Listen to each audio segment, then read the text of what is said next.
Hello, everyone. I am Reverend L.K. Floyd, President of the Coalition of Churches and Community USA. And today, as we continue to advocate for equality, economics, and education, we have a very thought provoking conversation about sexual abuse and sexual assault.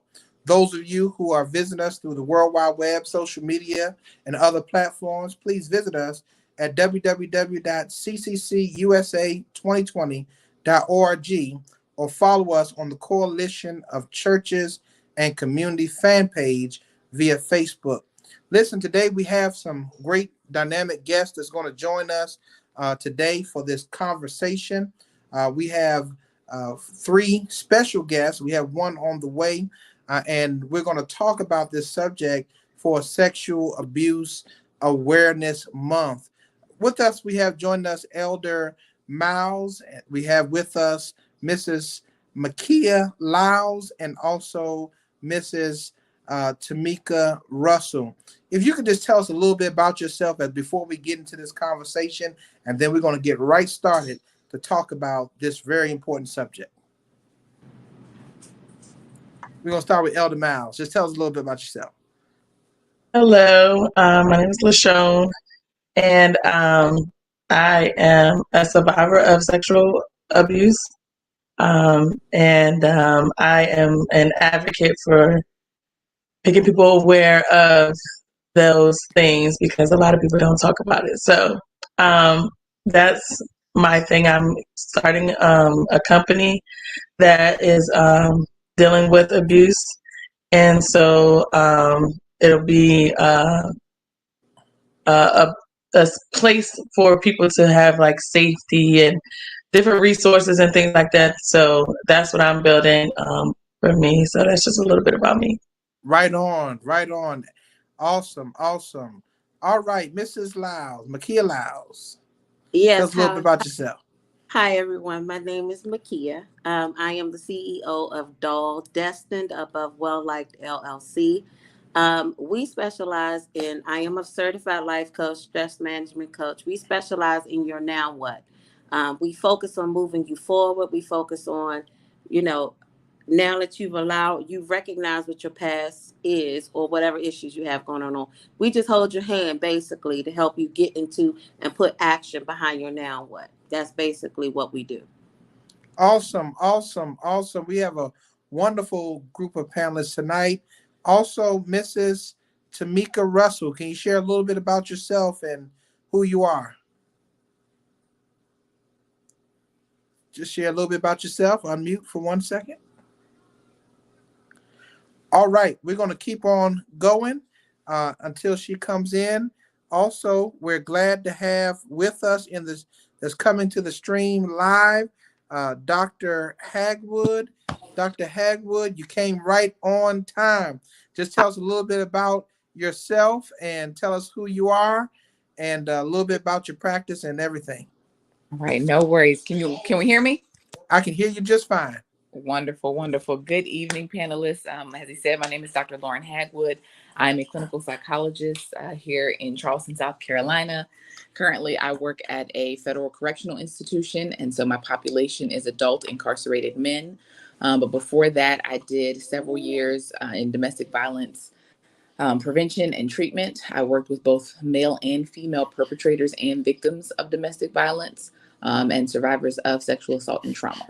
And so I'm interested and eager to be a part of this conversation tonight. Awesome, awesome. Well, thank you all so much. Thank you, Dr. Hagwood, for joining. Thank you, Mrs. Makia Lyles. Thank you, Elder Miles, LaShawn Miles. Thank you, Tamika Russell.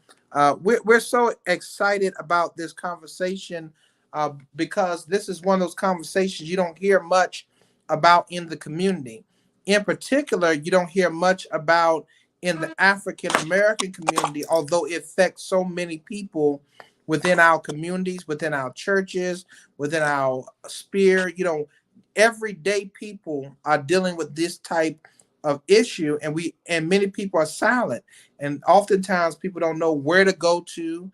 They don't know who they can talk to. They don't know how to get out of the situation. And some people, sadly enough, don't even know that they're in the situation. you know, of sexual abuse, sexual assault. So before, as we get started in this conversation, I want to ask you all, what is your definition of what you consider as sexual assault or sexual abuse? What do you define as sexual abuse or sexual assault?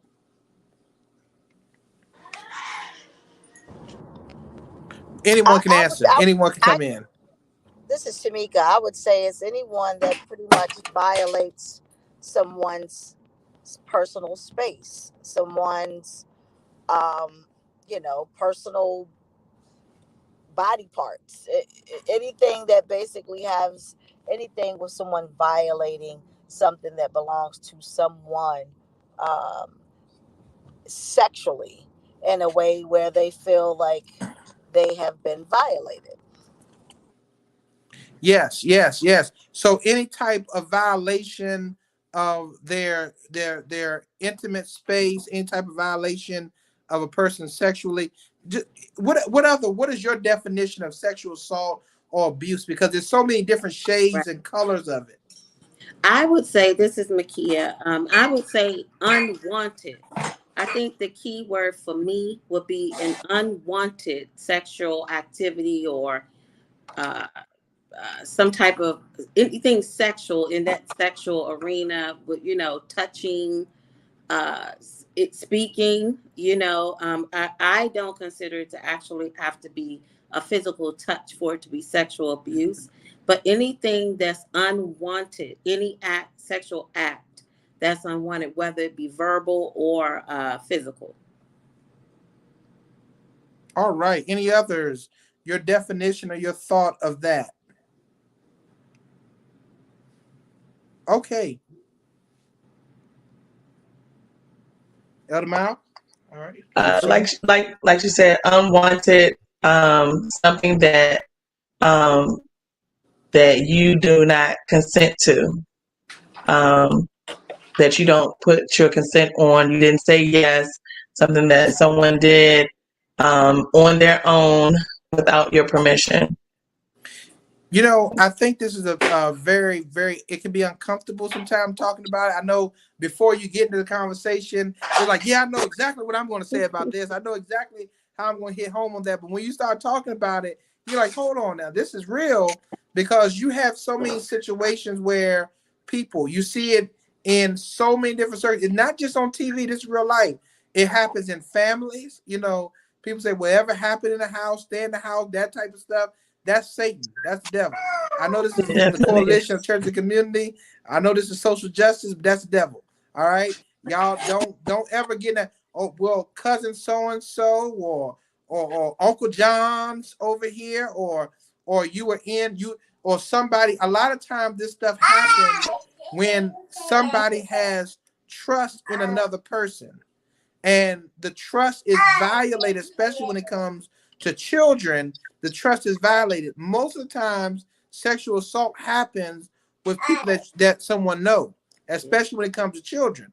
But then on the flip side, to take it a little bit further, young girls, their boyfriends, they might be talking, dating. They might, okay, all right, that's all right, we good now. I don't want to go any further. He said, nah, we got the first base. We got the second, third. We ain't stopping here. We're gonna keep on going.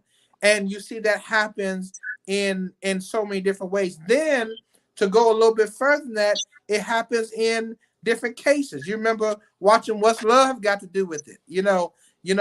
Ike, he raped his own wife Tina, and you would think that because that's his wife, it would not be considered as sexual assault or sexual abuse, but it was when he went beyond what was considered to be consensual. So, what are your thoughts when it comes to this type of trauma? What are some of the examples that you've seen? What are some of the signs of abuse? What can we talk about that? To your Dr. point, Hagwood, was I'm asking you. as it's I'll say to your point, spousal rape wasn't actually illegal until the 1970s. You could not, by law, be convicted of raping your own wife. And there were a number of advocacy groups in the 60s and 70s that said that a woman, even though she may have had sex with a man before, or even if she's married to that person, that she's not required to give him sex. And that's where we started to have that conversation about consent. We also talk about the age of consent. And so it is sometimes easier to say children, clear as day, are unable to consent because of their age and their maturity level. And so any kind of sexual activity with children, we can very clearly see them as people who are not able to offer that. And then it's sometimes easier to define and determine sexual assault in that way. But for adult women and adult men, for girls in college especially, right, for people who are in familial relationships with their abuser, sometimes it's much more hard to define those cases and those pieces of sexual abuse and assault. But all of it can be traumatic, whether it happens to you when you are very young, whether it only happens once, whether it is perpetrated by someone you know or someone you don't know. It can still be very traumatic for the people who are enduring that. And so when we talk about trauma and abuse, I think getting back to the basic definition of it, because people, again, don't always know when it has happened, it is that unwanted sexual touching by another person. It can be coercion, assault, or a physical attack on your person or your body. Yes, yes, yes. What are some of the signs? Like, how do we identify when this happening? LaShawn, if you can help us with that, how do you identify? How do you know when this is going? How do you be able to say, okay, this is happening in this case? How can you tell the red flags? Most of the time, you can tell by a person's behavior. Sometimes that changes the way that they interact with a person. It could change. Maybe they feel like distant. That maybe at one point they were around them, but then they started feeling a little distant, feeling a little awkward, and you can kind of tell something may be going on because they don't treat them the same. Also, depression, suicide. Um, what else? Just that I can think of off the top of my head. Those are some signs that you can tell that maybe something else is going on. It could be maybe they are acting out sexually a lot, um, and that could be another sign that they're being sexually abused. And when you talk about those signs of trauma, I want to say to those who are parents and those who are adults, if a child is telling you something, first thing you should do is believe them when it comes to that topic. If a child is saying this is happening to me inappropriately, or I don't feel comfortable about this, a lot of people say, "Oh no, that person's a good person." Oh no, so and so he's good. No, no, believe the child first, because you never know what a person's problems is. All right. So if a child comes and say, "Well, so and so did this," and also, Makia, can you talk about how we should train our children to identify red flags and be able to tell their parents? Well, I would say anything that is that makes them uncomfortable. Period. I don't think that there should be a limit on what our children can say to us or what they should be able to say to us. Anything that they feel uncomfortable, I think the big word would be uncomfortable. If they're uncomfortable with a person in a place, um, being alone, that they should be able to come and at least talk to us about it, even if it's, nothing has occurred. But anytime they feel uncomfortable, anybody has said something to them, words are powerful, words are a big deal. Um, we have to teach them as they're smaller, though, right? We teach them as they're younger. We're taught that. I know I was taught what's the good touch and what's a bad touch, and what people should say. But I think the big deal would be for us to make sure that we allow our kids a safe space to talk to us, to be able to be open about whatever it is, to know that we're listening is the key. That's what I would think. Yes, yes, yes. Tamika, do you have anything you would like to share concerning this? No, I think everybody pretty much, said everything that I was definitely Well, when we thinking of. talk about, thank you so much. When we talk about this subject, and thank you so much for all these wonderful thoughts. When we talk about this subject, we failed to mention the word trauma. You know, how this affects people in their adulthood. In my opinion, now I'm not the psychologist, Dr. Lauren is, but from pastoral care, I've come to realize that many people, although they are adults, they still carry the wounds of the past of childhood. That's why, you know, they try to be in a good relationship, but they can't really be in that relationship that they really desire a lot of times because they're still holding on to something that happened. And it's not just the physical part of it, it's the mental and psychological part that carries on. I want to talk about trauma for a moment and how trauma affects us. Our yesterday's experiences affects our today. Anyone can start talking. Uh, I would say, I hope I didn't cut anyone off. Sorry if I did, but I would say one, I am a survivor. Um, I'm not going to call myself a victim. Not too many people know that, but they do now. But I definitely am a survivor of sex abuse. It was a boyfriend. I was young, 14 years old. It actually went on for about 3 years. But this is what I would say in response to what you just said about trauma is I suppressed it. And so a lot of times victims suppress what took place so that they don't have to revisit it, or they're able to deal with it, or that's their way of coping. Okay. So for me, it was suppressing it. But the problem with suppressing it is you don't actually realize it's there. It's not one of those things where you're sitting back and you're saying, oh, I'm just going to put it to the side. No, when it's really suppressed, it's gone. And so you don't realize that trauma is there, Pastor Floyd, until I know I'm kind of speaking for myself, but I'm just speaking in general. That trauma doesn't come back until there's a trigger, or maybe a smell, or maybe a song, or maybe somewhere on the beach, and then it's brought out. And then once it comes out, it's like it's an aha moment. And then that's when you start realizing that, oh, is that why I do that? I mean, of course, we seek help. The thing that we would tell people, right, is to seek help and get some type of therapist or psychiatrist to speak. Yeah, to speak to. And then of course moving forward from there. But to answer your question, well, to make a response to your question is and to your statement is that most times it's suppressed and we do not remember. We do not remember. You don't remember. So when it comes up, it can be traumatizing. Traumatizing because everything comes back.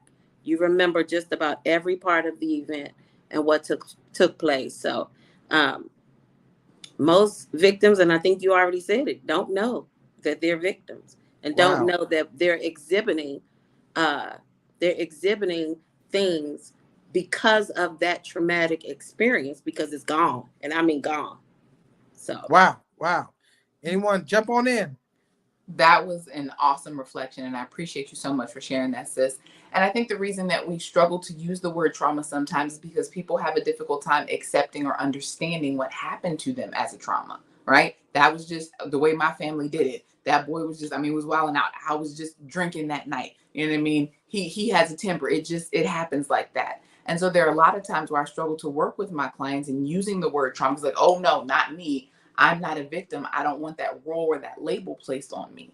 And so we try to normalize it in our language as clinicians and help them to understand, okay, this may have been a traumatic event for you. What happened to you was not a normal experience. And if it happened, then we need to find a way to work through it. But like my sister said, a lot of people do repress it, right? It was a bad relationship is one of the things that I hear a lot from my female clients, right? I was in a bad relationship with this guy. Well, what happened? And then we really get into it. I look and I say, well, can we talk about the ways that that might be abusive, where that might have caused some damage? And then if I can change the language, it's not as triggering or as activating for them. It doesn't cause people to become maybe as defensive as saying what we may be able to very clearly see from the outside as a traumatic event. For them, it's just something that happened. It's over. It happened a long time ago. I'm over it. And that is a lot of times how people, especially people of color, try to talk about some of the really damaging things that have happened to us, not just personally, but familially and to our community, to our people as a whole. The word trauma, I think, has a stigma associated,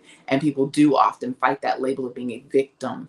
And so in our language, we really do call it survivors of abuse. But I love that reflection. I appreciate you so much for sharing that. And I think all of this, when you talk about trauma, we all deal with trauma differently. We all experience trauma in life, but this is one of the places, because not only does sexual abuse affect women, it also affects men as well. That's why I mean, when you look in our community, you have a lot of men who exhibit sexual trauma, and yet you don't really see it. You know, you're not paying attention to the fact that your son used to be a little harder, and now he's a little more feminine now over time, and he's saying this, that, another. You're not, you understand what I'm saying? And I know this might not be the best way to put it, but the reality is a lot of this stuff is happening right under the noses of people, right under the noses. And even when it comes to this whole aspect, when it comes to the trauma in relationship. And so the question becomes now, how do you heal from the wounds of the past? How do you heal from that stuff? How do you heal from the trauma, the experiences that you deal with? If I All can, right, I see you I'll want to jump in. Jump in.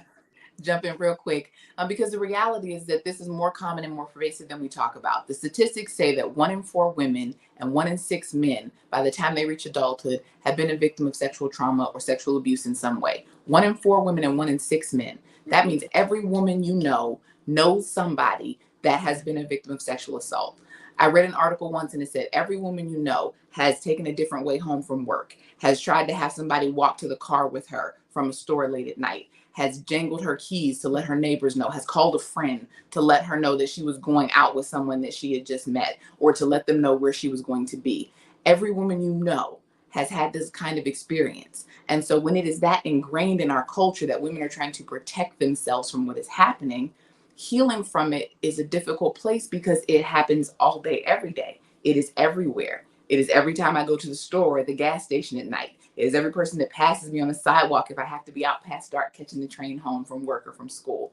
And so we really have to talk about how we are conditioning our young girls and our young boys to be victims or be predators in certain ways. But I also want to talk real quick about teenage boys and young boys who do not often see their victimization as that. There are a number of young men that I talk to that had their first sexual experience at 12 or 13 or 14 years old by an older woman.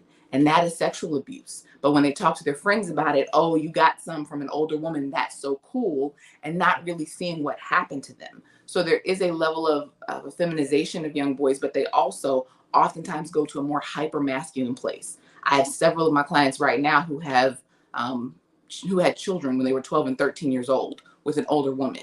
That is sexual abuse, right? Of a child who got high with a 19 or 20 or 30-year-old woman when you were 14, and now you have a baby with that person. So it really is changing the mind about what is trauma and how do we deal with it every day. And then I think we can get to a place of healing. But part of it is about unpeeling those layers, right? And so one of the things that we do in therapy when people are ready is to get into some of the ways that that trauma creates problems in your life today, right? I can't change yesterday. None of us can. It is there and it will exist. But how do we live with it in a way that allows you to have meaning and purpose and fullness in the life that you have today? How do we keep it from affecting your relationships, your parenting style, your relationships with your family, if they were people who weren't supportive to you at the time? How do you get through that so that you can have the kind of life that you desire? And so I'm a firm believer that therapy helps, therapy works, therapy helps. And in the spirit of COVID, you can do therapy online now. There's so many different ways to find somebody to talk to, not just a friend, not just a family member, because they love you and sometimes they'll just tell you what you want to hear. And sometimes you haven't disclosed to them. Sometimes it is easier to talk to a stranger, but I strongly encourage people to actually just try and see what you find out when you start to do that work.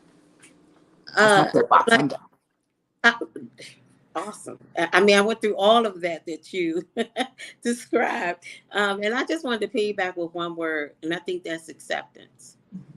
because regardless of whether it's a traumatic event or, you know, something that we love, right?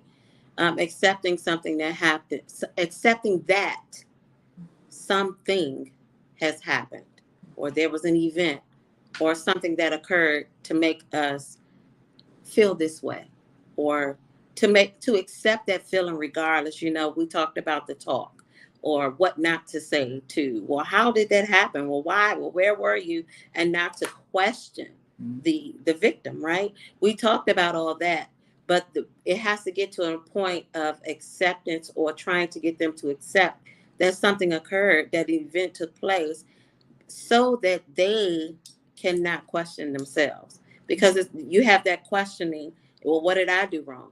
Where did I go?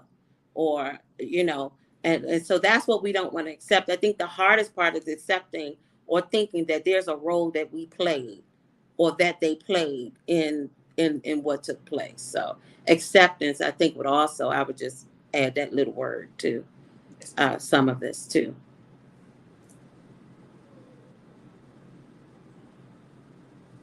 Elder LaShawn, you about to say something? No, I was just saying that's definitely true. I'm a survivor as well. So, you know, knowing that this has happened to me, and then growing up with those feelings of, you know, I don't think that I'm good enough for anybody because this has happened to me. How can somebody love me when I've gone through this type of abuse? You know, like it psychologically, it messes and alters how you feel about yourself. And so a lot of times you have to do a lot of self reflection to affirm yourself and to let your talk to yourself. This happened to me, yes, but you know, I'm not what happened to me.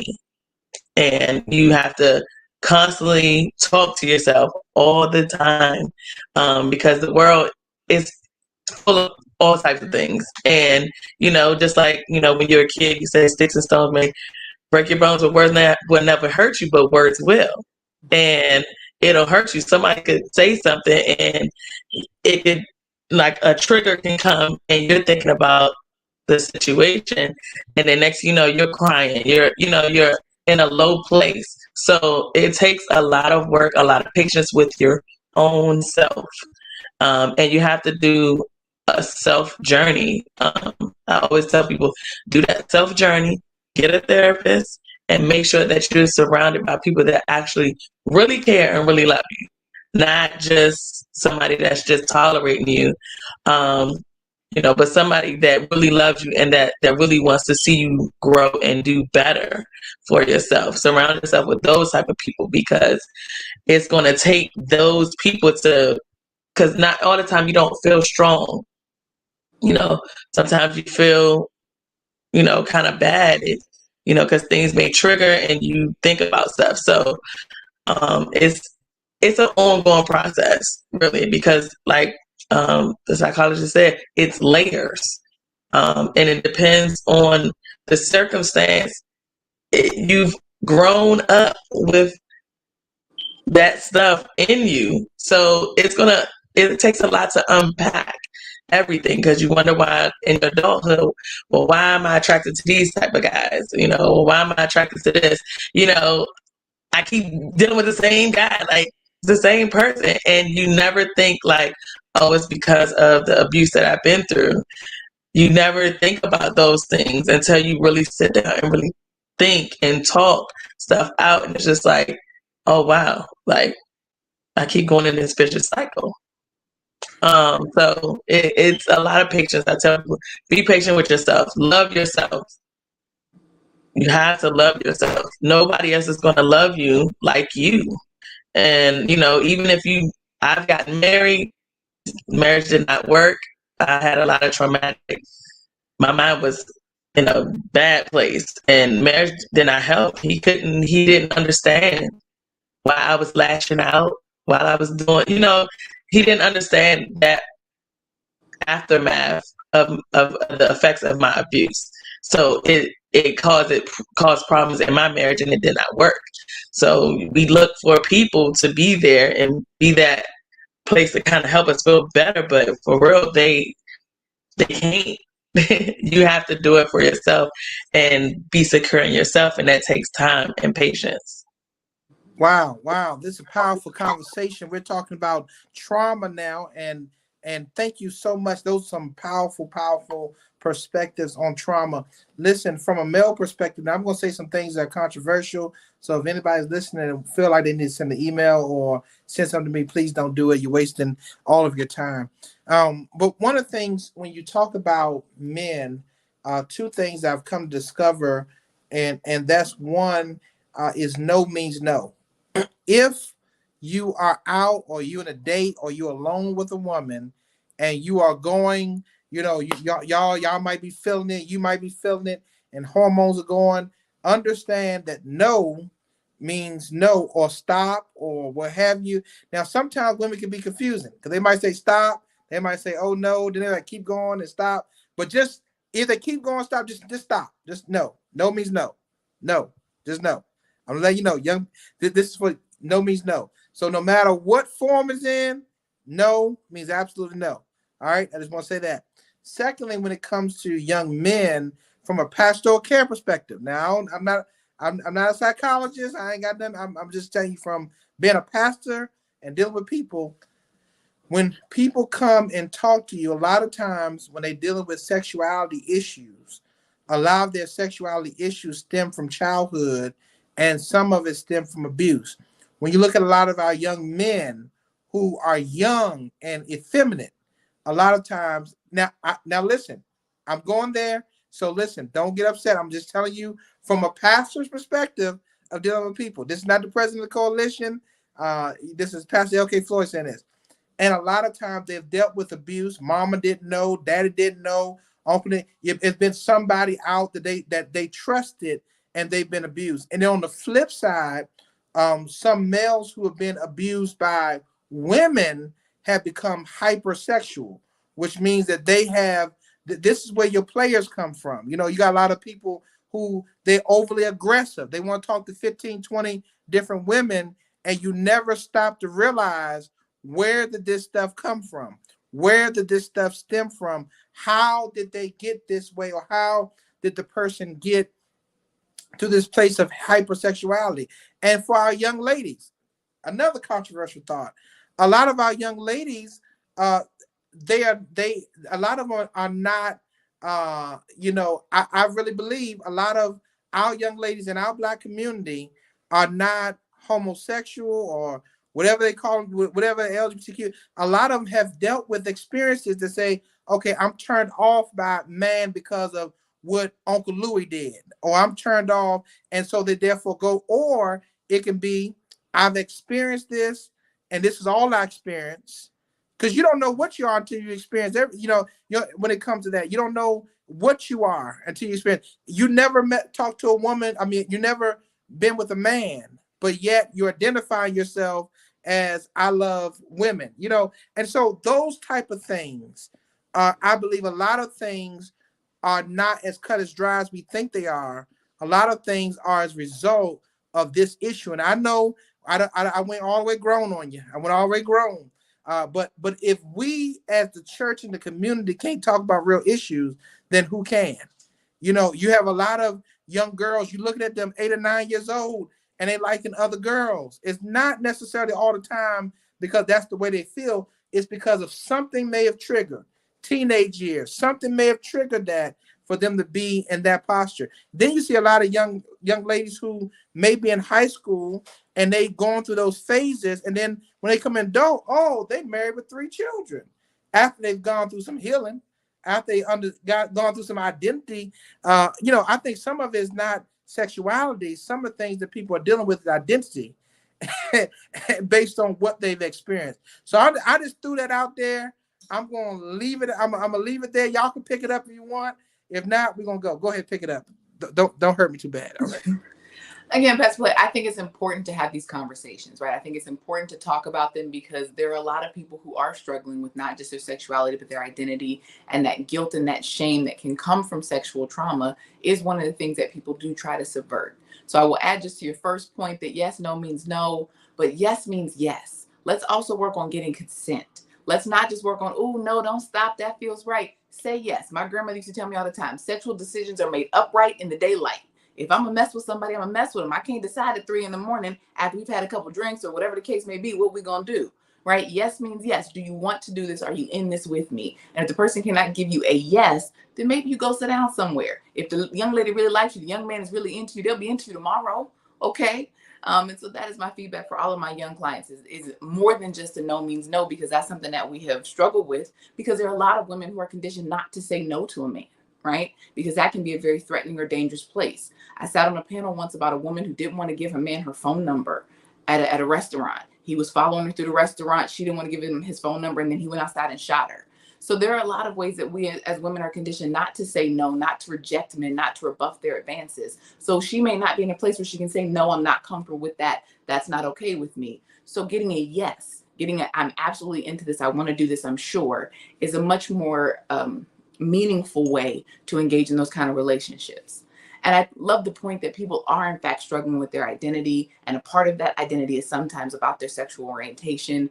I'm always a little worried when we identify it as a consequence of trauma, as if you hadn't been traumatized, you wouldn't be gay, because that's not necessarily true. There are a number of people who identify as lesbian and gay and bisexual who don't have a history of sexual trauma, and a number of people who have and are survivors of abuse and still identify as heterosexual and engage in those relationships with people of the opposite sex or gender. So I just want to make sure that the way we talk about it is not that this happened to you and so now you are all confused and you ended up engaging in a same-sex relationship. Although, again, it can happen. There are a number of people in my LGBT community who have been victims of trauma and abuse and are really struggling with their level of identity. And so as we, as the church, and as the Black church specifically, are engaging with them, I want to make sure that we're hearing both sides, that maybe there was something that happened to me and now I'm struggling with my identity, and then making both of those pieces okay.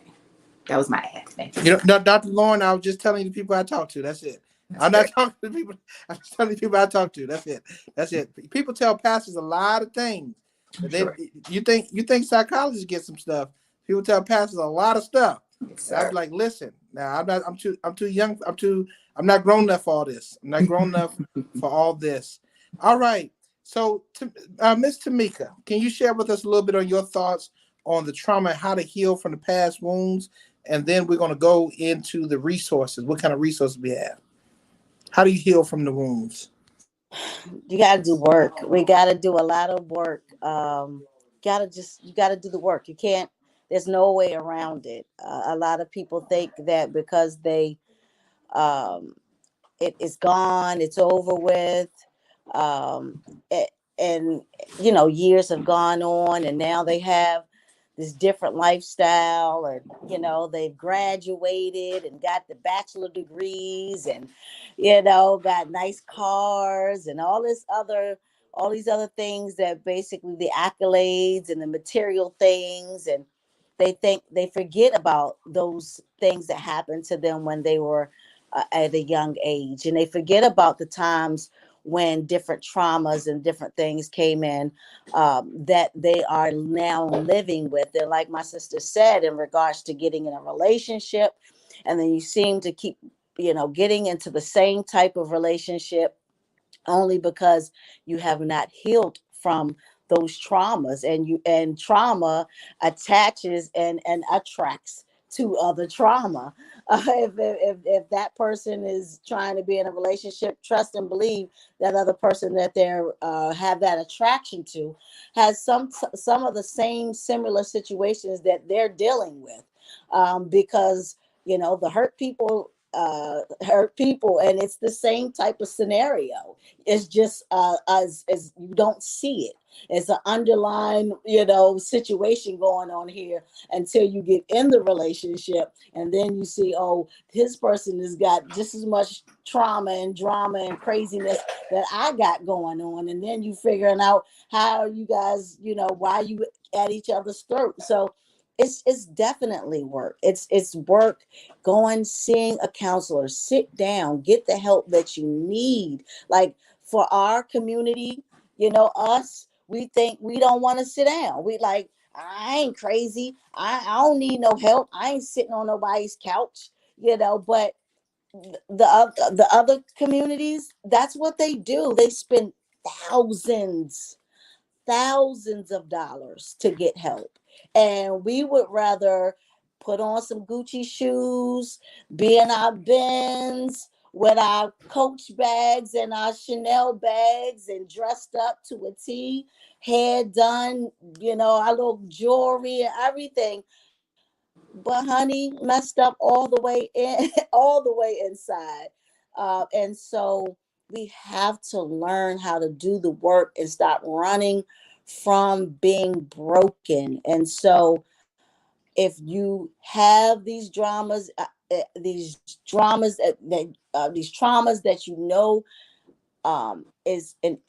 is stopping you from being and doing and having, just get the work done. Try, just start small by your affirmations, and my sister was saying loving yourself, but a lot of times we don't know how to love ourselves. We've been taught how to love everyone else but not us.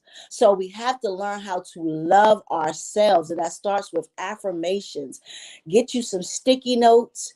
Put you some sticky notes up on your mirror, on your closet, in your car, on your doors, everywhere you go. And you just turn around. Everywhere you got some, I am powerful. I am strong. I am beautiful. I am bold. I am everything that my heart desires. I will have. I will do. I will be. You have to speak it into yourself. You got to speak it into yourself, and you got to speak it into yourself, because every day those traumas hit different. And when those things come, you don't know how to be when it comes to those type of things. So when you got to be, just like the armor, you got to have your armor on. You got to have your armor of affirmation. So when certain stuff hit, because different things happened in your life, or those different traumas happen, but if it was a real detrimental trauma, it's going to be hard for you to snap out of that. So that's when you gotta say, okay, you know what? I'm beautiful. I'm strong. I'm encouraged. I'm not gonna let this break my spirit. You gotta speak it into yourself, and you got to do the work. That's all. Basically, it boils down to not running from the work. You have to do it in order. Well, you're on Amen on that. point. Before y'all jump in, Yeah. I'm gonna say one thing. Black folk don't go to psychologists, but they do go to church, and Yes. and that's what people And they in the not black real community, we there. say we And go to they church, we get our not. praise on, but yet we still deal with the same It's issues just for tomorrow. show. So And And it's for less know, and show. less of us are going to church, right? That's one of the things that my Yeah. husband and I talk about all the time. Less and less of us are going to church because there is church hurt. And that's a conversation for a different day. But there are a lot of people who've had negative experiences in church. There is sexual abuse that happens in church. So there are some people who struggle with that level of vulnerability or that level of religious devotion when they don't feel like they are being served or fed in the same way. I just wanted to throw in there before whoever may see this, because I feel like it needs to be said, coming directly from, I should say the horse's mouth, but from the survivor. One thing is, though, there is a such thing as trauma bond, a trauma bond. Um, and listen, you all out there, I learned this from my therapist. Okay, yes, I'm a CEO. Yes, I have businesses, I have families, I have things that I'm leading, and that. But I have a therapist. Okay, it took a while to get a therapist, and I would not have understood with that and the certification processes for becoming a life coach. I would not have learned what a trauma bond is. I had no clue. And guess what? I started out on that trauma bond experience years and years ago. I was a child, wanting to be married at a very young age. I didn't care who it was to, whoever was willing to do it. But there was a bonding that took place because of my hurt. I, I wanted that. And as soon as something became attached to me, just the same hurt I was feeling is what I attached myself to.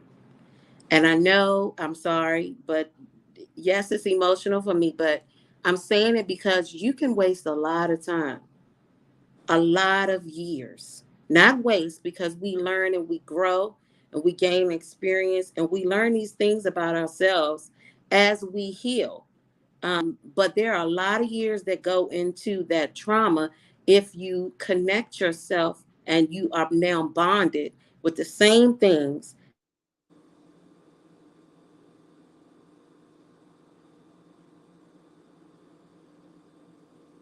Are you still there? that you are traumatized from.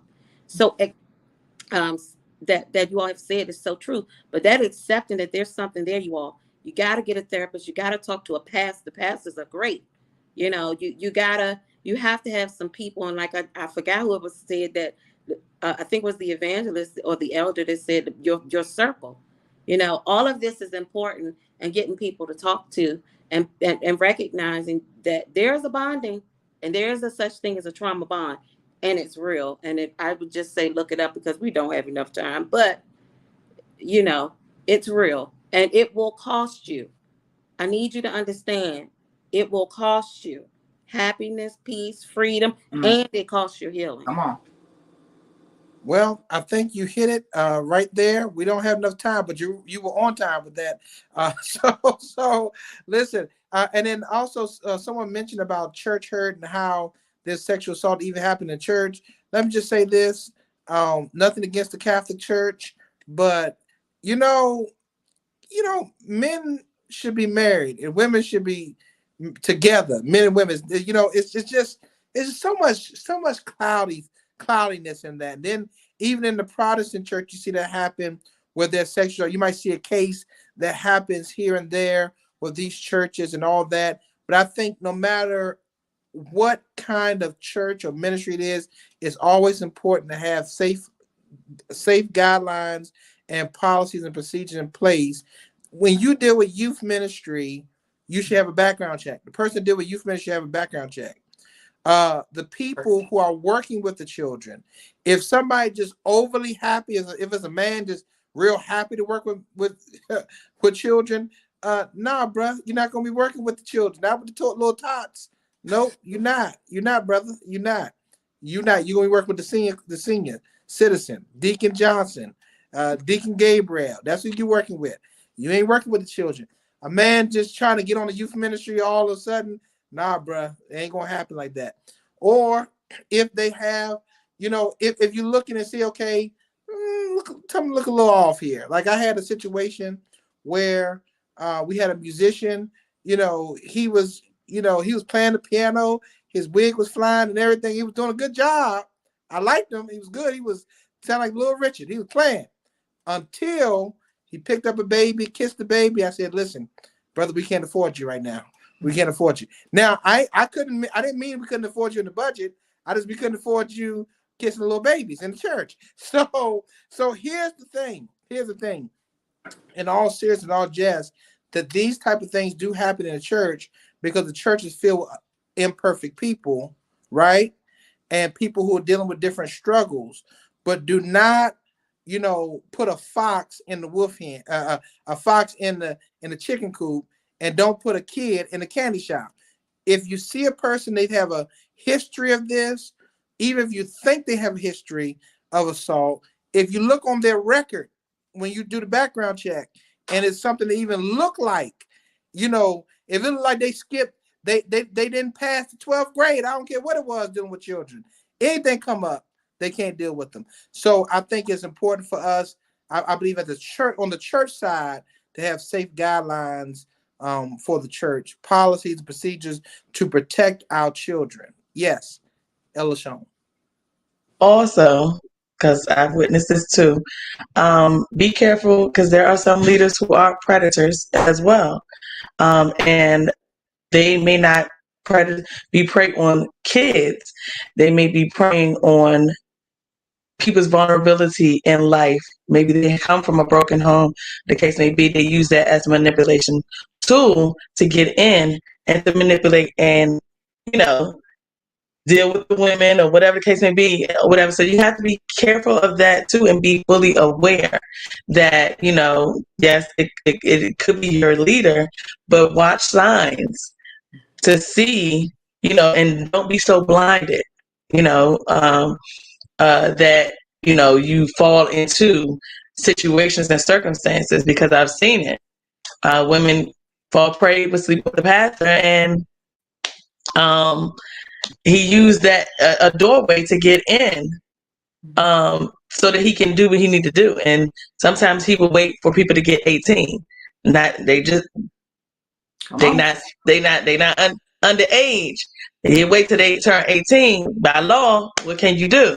So we have to make them people aware of those type of situations and know what the signs are, to know what type of person a person is, because a leopard don't change their spots. It's going to be that they have a history. Even if you can't see it off break, you will see signs and patterns, because that's the way that they operate. So we have to be aware in the church community for stuff like that, because this happens all the time.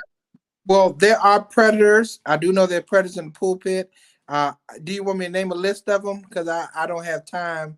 I probably would be here another 5-10 minutes. I got a list of them.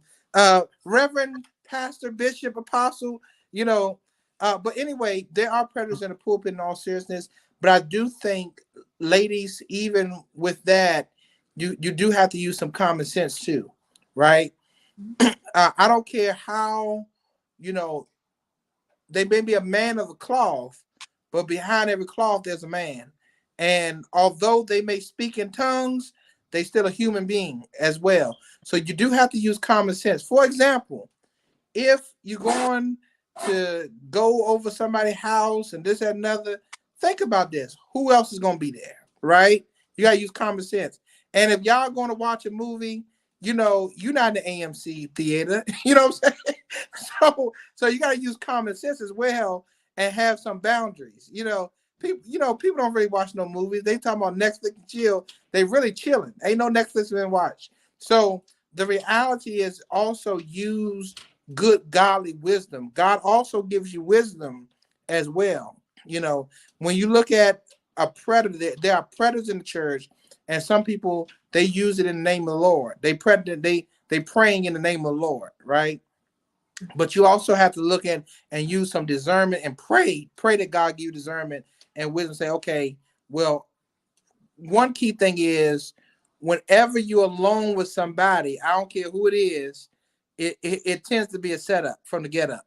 So keep in mind, I don't care. You alone, Johnson, alone. Keyword, alone, right? Ain't no group, alone. So when you're alone, think about this. I am alone. I am in somebody's personal space. They're in my personal space. We're not reading those scriptures right now. So I just want you to understand that there are ways to protect yourself so that you won't be a prey. There are predators, but so you won't be prey, you can protect yourself as well. Elder Sean, did that make any sense on that part too? Perfect. Talking about, yeah, let's come over here and do Netflix and chill. Who's gonna be here? Mother so-and-so, Deacon so-and-so? No, just me and you. Red flag. Red flag. They put the red flag up. All right. So speaking of that, what are some ways that the church can minister to people who deal with sexual assault and sexual abuse? And also, what are some resources that are available for people who are dealing with this, who may not be able to say it to people, or say it to their family, or maybe afraid to say it? What are ways the church can minister to this this area, and what are ways that the community can give resources? What are the resources that the community have? Please don't tell from the church. Please do not tell somebody, just pray on it. Come on. Because I've heard that to my own self. Somebody told me, just pray on it. Just let it go. Pray on it. That is not a response. It's not going to help. They've already prayed. It has to be some action. It has to be whether it's talking to them, pointing them to therapists, pointing them to, you know what I'm saying, even get creative with having different conferences or something to come in church to make people aware of these type of issues. You know, maybe even if, you know, they can have people come in and speak and stuff like that to bring awareness to that, especially in the church community, because it needs to be heard and said over and over and over again. And as far as the community, just making sure that we are visible so that people will know that this is the place that they can come to, and having different resources for them so that they can be able to get those resources, because some people may not know, and some people are secluded. You know, they may go work home and back that, so they're not really out and about. You know, but you know, you just have to make them aware and be there hand. And for some people, you're gonna have to hold by the hand and have patience with them, because they may not know. Maybe, you know, they had abusive parents or something like that, and they may not be able to be all in. So they got to take different steps because they may currently be in a situation. So, you know, you have to be patient and have to, you know, walk them hand and foot and give them the tools that they need so that they can, you know, even if they're young, so that they don't know, you know what I'm saying, what steps they need to take, because kids are kids. They're going to be kids. They're innocent. Even the teenagers, you know what I'm saying? Like, you have to walk them through. They need someone to help walk them through. And that's definitely a factor for me. Awesome, awesome. Any I others? I would say that I would, and I'm sure it's happening in some churches, but you know, the pulpit uh, is a powerful spot. Um, we come seeking something, we come listening. Well, of course, it's the word, right? We come to get the word, but as young children, I'm not gonna say they're not coming to get the word, right? But most of them are there because somebody brought them to church. Um, and I think the pulpit will be a great spot. I can't think of the word I'm looking for, but it will be a great spot for that conversation to take place, even if it's just being thrown out there of what it is or what it may look like or what it may feel.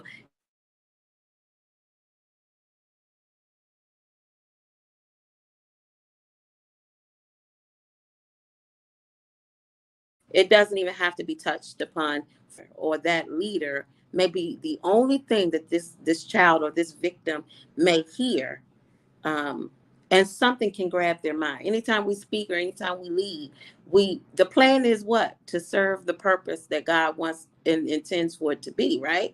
And so the opportunity to just mention it and maybe describe what it is can bring the attention to someone that doesn't even know that they're experiencing it. So the pulpit is a great avenue to get some things out. And I'm not like I said, I'm not gonna say I haven't heard it, but not much. Mm-mm. I will add to that. Again, I think the pulpit is a powerful place. And one of the things that we don't do is talk about it, right? So bringing that conversation into the light, having that conversation, talking about what sexual abuse and assault is, having panels like this, whether it's virtual or in person, having this discussion as part of your men's ministry or your women's ministry, and actually having people who are there to do one-on-one counseling, bringing in a psychologist to really be able to talk about it to your church at some point. Those are all ways that pastors and people in leadership can intervene. Having people of different genders in leadership. I went to a church once, there was 97 people in it. There were 3 men and all 3 of them were in the pulpit. And I couldn't figure out how these 94 women were being led by these 3 men up front. And then who do you talk to if there's something going on, right? That not a single woman in this whole room is capable of leadership, of ministry, of talking and teaching. I was confused. It shook me, all right? But having people in different leadership roles that people know that they can go to. And so if the pastor is able to talk about and bring those things to light, it's one of the things that I appreciate about my husband and his ministry, is that he really tries to speak to that experience of young men and young women. I again want to make sure that we're not just framing this conversation in terms of what happens to women, because men are also victims of sexual violence and sexual abuse. And so I want to make sure that we're talking about that. And then making those resources available, even if it's as simple as having some pamphlets for a local therapist out in your vestibule, right? Having some of those little cards for the online therapy sources. My sister said that different communities will spend thousands of dollars on therapy. It don't cost thousands of dollars anymore. You can get a membership to an online therapist for $29.99 a month. That's 4 cups of coffee at Starbucks, you know? And so this isn't going to be something that breaks the bank. It's not time consuming. And in the era of COVID, therapy has changed, and you can do it from the privacy of your own home, sitting on your couch watching Zoom. And so I think there are lots of ways to just make people aware of what sexual abuse and trauma is, so that if they're experiencing it, that they can really start to talk about it in a different way, to put people in place that they can talk to, and to have smaller groups. Because I may be sitting in the back of the church, but if I attend the men's ministry or the women's ministry, or a conversation that we have in the fellowship hall one evening, and we really are talking about it instead of running away from it and acting like it is something to be ashamed of, and then making sure that resources are available for the people who are coming to church and maybe struggling with it. I think those are great places for a church to start. I thought that was funny. You said 97 men led by them 97 women led by them 3 men. That is funny.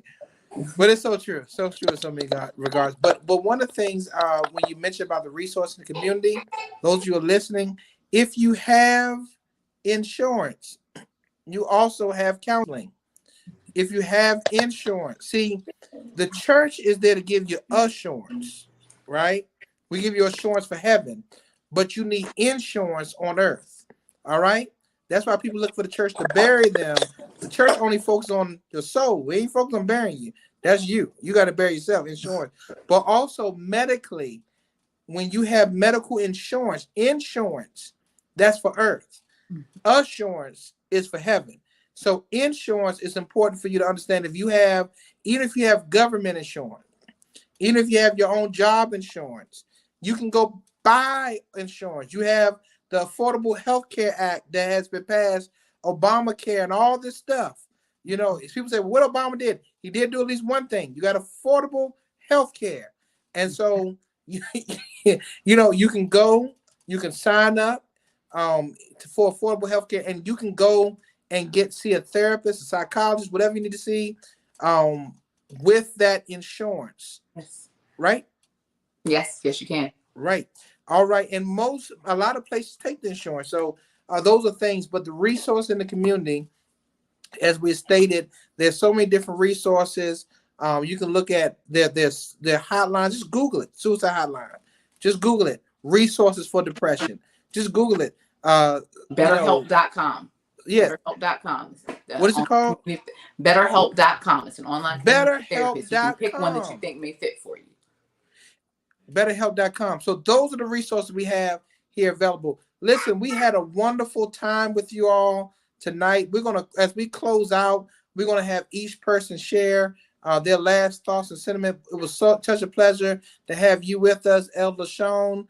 She is in North Carolina, Charlotte, North Carolina now. And so we're thankful to God to have her on. And so those of you who are on, she is in North Carolina, Charlotte. She on the other side. She's not even down 95. She on the other side. And then also we have Tamika Russell. She is the president of Stars Performing Arts. She deals with the young people day in, day out. There's a bully walk coming up on the 2nd Saturday in October. No more bullying. And not only bullying, it deals with every aspect of your life. And those who are listening, you can be an advocate for change, an advocate to do better, advocate for the community. Then also, Ms. Makia Lyles, she's the president of Dolls, Destined Above All, Well Liked. And on May the 7th, there is a youth hike. It's going to be at Rock Creek Park. It's $20 in Washington, D.C. I know some people in different areas, but in Washington, D.C., Dolls, Destined Above Well Liked have the youth hiking event on that day. That's going to be awesome. And then Dr. Hagwood, she is now in Charleston, South Carolina, with her husband, Pastor Hagwood, and they went from West Virginia to now they're in Charleston. They're a traveling family. You see the baby's still trying to get settled in. Little baby Hagwood. But listen, if you need a psychologist in Charleston, she's right there. And please make sure you have your insurance. But anyway, but let's listen. But listen, we're going to close out with each person. We're going to start with El LaShawn. Then we're going to have Miss Tamika. And then we're going to have Miss Makia. Then we have Dr. Lauren Hagwood. So you just give a closing thought, and we're going to be on out. I just want to say that I'm appreciative to being on the panel, and that you're not, to the people that may watch this, you're not alone. There are plenty of people that are here to support you and to point you in the right direction. Like I said, I was doing my company. My company is Lady L. You can find me on Facebook as well. As I'm building, I do different things here and there. But Lady L LLC is where you will find me on Facebook. You can look up my name, LaShawn Miles, as well, and you can find me there. I'm here, one of the survivors, and I made it through, so you can make it through. Awesome. Lady L, go ahead and check it out. I missed that one. Lady L, look it up on Facebook. She not just surviving, she thriving. See, we ain't talking about surviving, we talking about thriving. So keep on going. All right. Miss Tamika? Yes, sir. Thank you so much again for having me on this beautiful panel that is definitely needed in the community. To the other panelists, keeps thriving. And yes, as sisters as well, I'm a survivor and I'm going to keep thriving. And not only do I have Stars Performing Arts that we work with the youth, and it stands for Shining Through Adversity, Reaching Success, but I have Joy's Beauty Bar that actually works with, and we focus on the beauty in to out, where we actually have conversations like this and workshops and bettering ourselves and dealing with the trauma and dealing with drama and hurt and how to heal. So, yes, you could definitely reach me, if not through Stars. Starsforthearts.com. You can reach joysbeautybar.com. You can reach me at tamikajoy.com. I am here for you any way you would like to speak with me. Call me up. I'm here for you in any way, any capacity that's positive and that will make a difference in your life. Thank you again. I appreciate you. Awesome. Thank you so much for being on and being with us. Makia Lyles. All right. I'm so blessed to have come into contact with all of you on the panel, and I really appreciate your input. I took it in myself. I'm just not sitting here. I listened, and I received a lot from you that I plan to share and that I plan to apply to my own life. One thing that I will leave for everybody is that I did not say, or that I don't think we heard, was to respect the victim's need for privacy. It's big, it's huge, because one of the reasons that people don't want to talk to us is because they're scared or afraid that we're going to go tell somebody else. And that somebody else can actually be somebody that's close to them, but you do not know who the perpetrator was. And that perpetrator could be the same person that you're going to tell what they told to you in privacy. So that's a big thing. I think that I will leave with that, is to respect the victim's need for privacy. You can find Doll on all platforms at Doll19, YouTube, everywhere, Instagram, Twitch, Twitter, everything that's out there. So I didn't want to focus on Doll, but I really wanted to focus on just this. This discussion is big in itself. So respecting the need for the person's privacy, the victim, victor, or survivor. So Awesome. Respect a person's privacy. I know you wasn't focused on dogs, but I was gonna put it out there anyway. God bless you. Focus on their personal privacy. Thank you so much for being on with us tonight. Last but not least, Dr. Lauren Hagwood. All right. Thank you all, Pastor LK. I just appreciate your visionary leadership, your willingness to have these kind of discussions and to bring them into the light, because our community very much needs them. Thank you to each one of my panelists. You all were amazing. It was so good to be among this group of really strong, powerful, dedicated, and wonderful women who are moving forward. And so thank you all for your contributions. I hope that this panel is able to reach people who are struggling with some things. And to those who are watching, if you stuck with us this long, then hopefully you took something away from this conversation. But the two final pieces I wanted to add as we're talking about protecting our children, make sure that they understand the right words for their body parts. I work with men who have been accused of sexually based offenses right now. And a lot of times the young victims are my no-no parts, my bathroom places, and they don't know the words to talk about what happened to them, which makes it harder for them to report their sexual abuse and assault. And so I cannot strongly enough encourage teaching children the actual words for the human parts of their body, as if there's nothing wrong or dirty about their body. And if we don't teach them the right language, then they won't know how to tell us what happened to them. And for those of us out there who are survivors of abuse, it was not your fault. There's a lot of grooming that is involved in sexual abuse and assault, and we didn't really talk about that tonight. But it is not often just something that happens one time. A lot of times it's someone that you know, someone you're in a relationship with, someone you love and you care about. And we keep those secrets because we love them and we don't want to see them get in trouble. We don't want to see them get hurt. But what happened to you was not your fault. And so actually getting out there and talking about it is one of the things that can be helpful for you. Being a survivor, there's often a lot of guilt and shame associated with it. We ask ourselves and blame ourselves for a lot, especially as Black women. We take a lot onto ourselves that isn't ours to carry. And so my prayer for each of you is that you're able to find someone to talk to be able to let those things go, to find someone in your community, to find someone online, and just give it a try. Even if therapy is never something you ever thought about, give it a try, give it 2 or 3 sessions and see how it goes. But it may be the thing that changes the definition and the direction of your life and allows you to have better, healthier, more meaningful relationships, and allows you to be the person that our divine creator intended for us to be. All right, that's all I have to say. Thank you so much. All right, thank you, everyone. Thank you, everyone. And we want to just thank you all for being a part. And we're looking forward to you being with us. I want to share on September 24th, we're going to have the Coalition of Churches and Community. It's going to be focused on social justice and community issues. That's our theme, social justice and community issues. C.C.C. focus on equality, economics, and education. We'd love to have you all be with us here, right? Come on to Washington, D.C. We're going to have the first C.C.C. conference. I'd love for you all to be there. And thank you so much for your insight. Thank you so much for your wisdom. And thank you so much for the resources that you all have shared on tonight. God bless you, and I'll talk to you soon. Hello, everyone. Thank you so much for joining us for the Coalition of Churches and Community broadcast on tonight as we talked about sex abuse and as we dealt with the issues that are uncomfortable for many of us to talk about.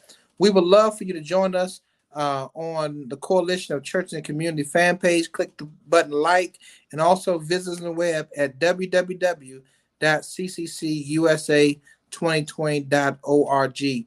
Listen, you can be an advocate for equality, economics, and education. This is President L.K. Floyd telling you to fight, to move, and to continue to serve in your community as the church and community come together. Have a great evening.